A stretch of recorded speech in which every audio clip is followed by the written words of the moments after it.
Welcome back, guys. Been a long time, I know, I'm sorry, but this is what I've been working on. It is a AMC Rambler. Now, long time friend of mine, Chris, put me onto this car. It's his neighbour's car, and he's had a few of them.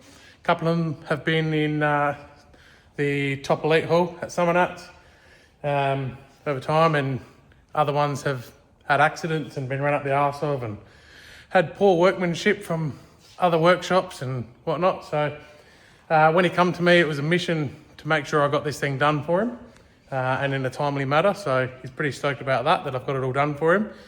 Now what it come to me for was a half cage. So it's a chrome molly, 1.58" half cage. We tucked it up nice and neat to the roof, and then come in through the parcel shelf down to the top of the rail there. Now this cage isn't getting certified. This is going to be another show car / street car. But if you did want to certify it, is certifiable. It's all chrome molly, TIG welded, with an appropriate clearance for harnesses and stuff like that on the taxi bar. And then I also had to do some fuel tank mods, coilover mods and stuff. So I'll flick the camera around and I'll show you guys what we did there. So first job I actually tackled was fitting some seats that the owner supplied. Now these are off getting trimmed, or the other one's off getting trimmed. This one here will get trimmed as well. But that's the brackets there that I fabbed up. Now this car originally came with a bench seat, but it also did come as a bucket seat. You could option it. So luckily in the floor pan still had like the little pressings of where the seat mounts were going to go. So I just drilled and tapped a piece of 10mm plate and then spot welded it through the floor in these two spots, as well as then ran a weld around the back side of it to pick up the bolts for the inner mounts. But these do slide back and forth. Did a half cage on it, so again it is certifiable, but this is just going to be a show car, so no need to certify at the moment for the owner, but he wanted it tucked up nice and neat, which we've done there. So as you can see, it's only a bee stick off the roof there, comes down nice, hard up against, well not hard up, but like nice and tight up against the back of the seat for a for his seat belts. Box section, all 6mm plate and fish plated to the floor. Comes through the parcel shelf and down on top of the rail to another plate there. Now I also cut out the original floor pan there to fit the coilover mounts and a set of coilovers. And I also fitted a Enemies Racing Australia anti-roll bar. Did some fuel tank mounts, as you can see there. Again, fish plated. And then welded a little standoff feet on the bottom. Again, fish plated on the bottom so that it could come back over the top of this step here, but it actually looks like it's floating in there. The owner actually supplied this fuel filler. So I flushed it just enough and left it up high enough for the body guys to flush it even more.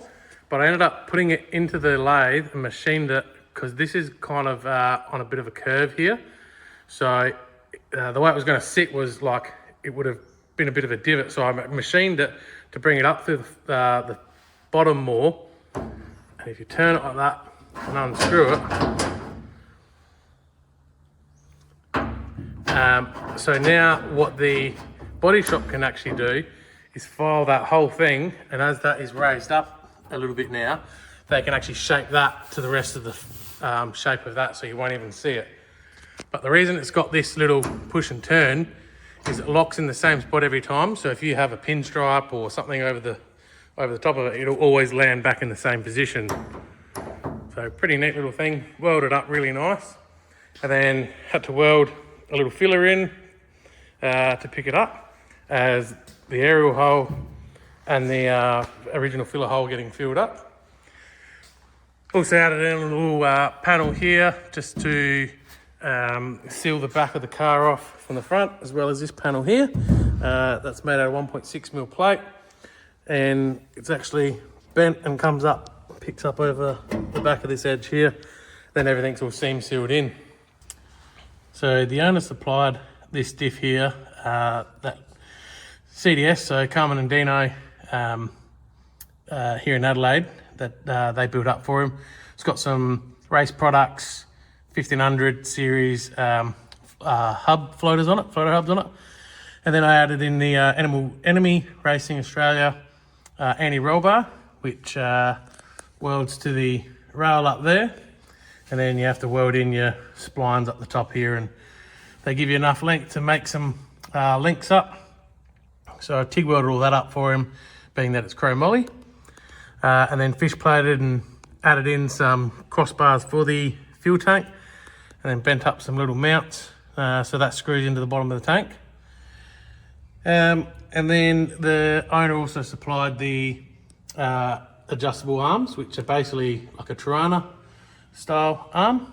And then we just worked out a shock length, and the owner went and purchased some Viking double adjustable coilovers, and added in some nice billet mounts from Wheel and Tyre Kingdom, which I had to modify because this has 1/2 inch holes everywhere. So as well as the coilover mount is 8mm, whereas the original billet mount come with a 6mm. And then I also welded on a brake pickup point there for the brake line, welded on the brackets for the anti-roll bar onto the diff, which I made out of cardboard and then drew up on Fusion 360, and actually added that, we did that all on my plasma. So then I made up this hump that extended the floor out. So I actually ran a flange up here, and that goes 70mm underneath the floor pan, because this floor pan's got quite a weird shape to it. So it actually dips down, goes like that, picks up on a stronger bit of bracing back there, and then welded it along the top here and seam sealed it, and then made some nice side plates as well, which is all welded from underneath, and then seam sealed that in. But this thing's actually getting carpeted inside and out, so you won't even see any of this anyway. Right, so that's Dave's AMC Rambler. He's going to come pick it up shortly, and then I'll be on to the next project. As for the VL, there will be no more VL updates. As some of you might have noticed, I've deleted some of those videos, just for reasons I don't want to get into. But sorry, there'll be no more content on that car from here forward. But I do have another VK coming in shortly to do some work on, so stay tuned for that, and I'll see you guys in the next video.